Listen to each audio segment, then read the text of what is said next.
You're this perp back with another video, and I just got done seeing Alita Battle Angel.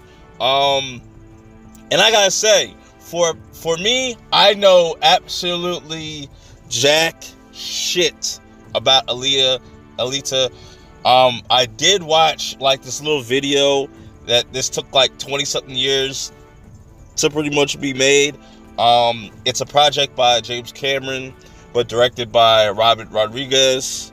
Yeah, I just didn't know that this is pretty much based off a graphic novel, or manga, or, and it also has an anime. So technically this is the very first, like, big budget anime, live action movie, which gets me excited because, like I said, if you were to put the money behind an anime, if you wanted to make it live action, it has to be on a scale of this. It has to, I don't know what the budget of this movie was, but it has to be ridiculous because the visuals in this movie are breathtaking, very realistic when it comes to the robotics and the AI, the AI cyborgs type of characters. Alita, like those effects are insane.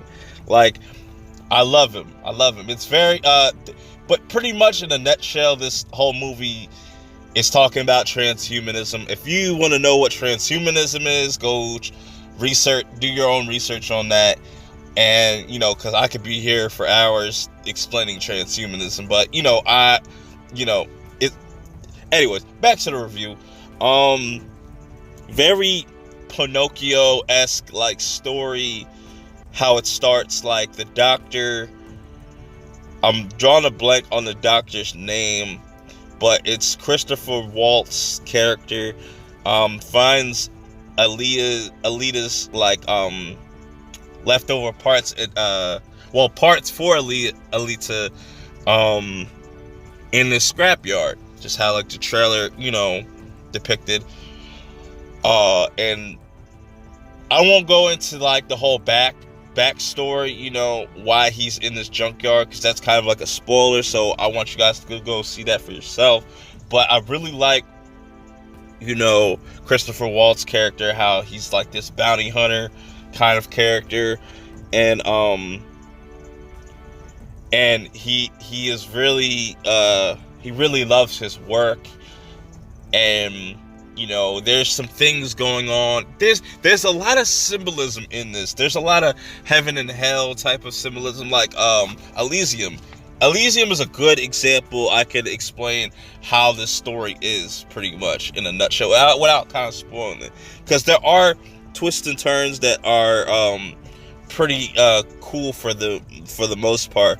But where this film lacks is the villains. There's really no sense of the villains here. The villains in this movie are very weak. Very weak. Mahershala Ali's character definitely was wasted, completely wasted in this whole entire movie. He didn't even need to be in this movie. He set no, he was just there. He was just that, literally, I can't spoil that. Just go watch it for yourself.